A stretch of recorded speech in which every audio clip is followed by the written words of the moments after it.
Hello বন্ধুরা, আরকে কিচেনে সবাইকে স্বাগত। আজকে আমি দিওয়ালি স্পেশাল মাঠরি বানাবো। এটা একটা নামকিন। চলুন দেখাই কিরকম ভাবে বানাচ্ছি। এখানে আমি 1.5 কাপ ময়দা নিচ্ছি। তারপরেতে জিরে দিলাম আধা চামচ,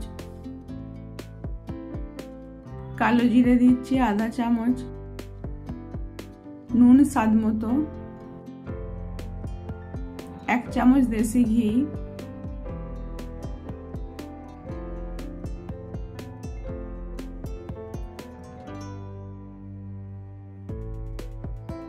চার চামচ সাদা তেল দিয়ে এটা ভালো করে মিক্স করে নিতে হবে। এইতে ময়ামটা ভালো করে দিতে হবে। এরকম মুঠো করে দেখতে হবে যে ময়ামটা ঠিক হয়েছে কি। তারপরে অল্প অল্প জল দিয়ে এটাকে মাখতে হবে।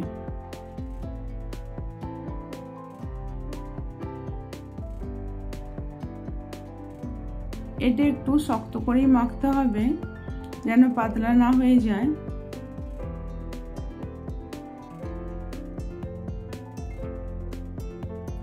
যখন একদম শক্ত মতো বেশি লাগবে জল ঢালবেন না, অল্প হাতটা ভিজিয়ে নিয়ে এরকম ভাবে মেখে নেবেন। এবার এটাকে আমি 15 মিনিট চাপা দিয়ে রেখে দেবো। 15 মিনিট পরেতে একটু হাতে করে মেখে নিতে হবে।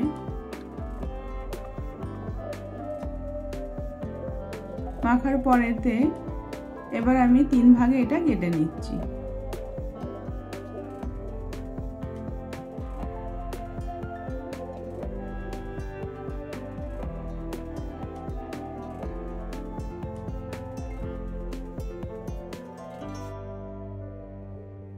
তারপর সামান্য একটু ময়দা দিলাম, দিয়ে এটা রুটি বেলে নেব।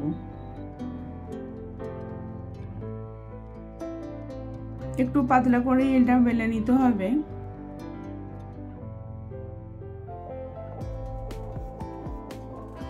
এবারে একটা এইরকম কাটার নিতে হবে, নিয়ে এরকম গোল গোল করে একইভাবে সমানভাবে এগুলোকে কেটে নিতে হবে।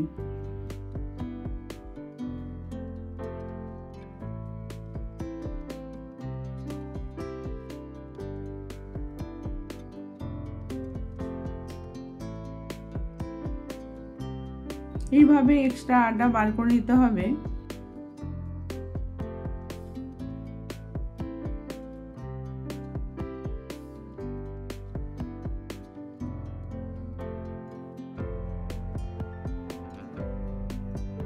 এইভাবে আমি সবগুলোকে বেলে নিয়েছি।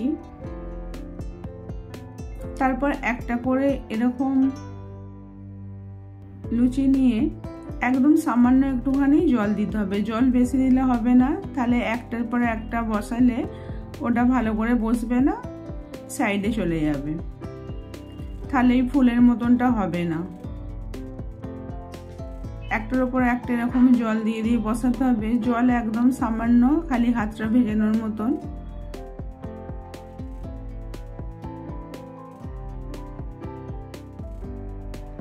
এইভাবে বসিয়ে দেওয়ার পরেতে একটা এরকম আইসক্রিমের নিতে হবে, স্টিকটা নিতে হবে, নিয়ে এরকম ভাবে দাবিয়ে একটু রেখে দিতে হবে। একটু হালকা করে দাবিয়ে রেখে দিতে হবে। তারপরে এরকম দেখুন কিরকম ফুলের মতন হয়ে গেছে, একদম ফুলের পাপড়ির মতন হয়ে যাবে। আর একটা বানিয়ে দেখাচ্ছি। এইভাবে জল দিয়ে একটার উপর একটা বসিয়ে দিতে হবে।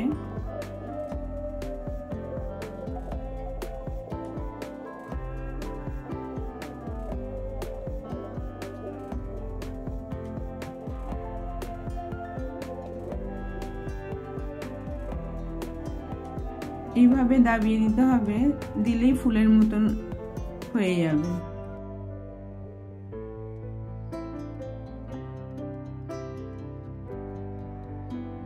তারপরেতে আমি কড়াতে তেল, সাদা তেল হালকা গরম করতে রেখেছিলাম।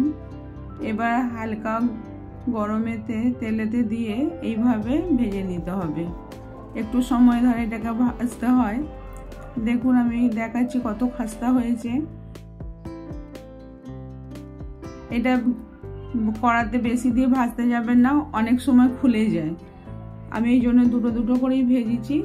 এইভাবে বানিয়ে দেখবেন, ভালো লাগলে লাইক কমেন্ট শেয়ার করবেন। আবার অন্য কোনো রেসিপি নিয়ে আসবো।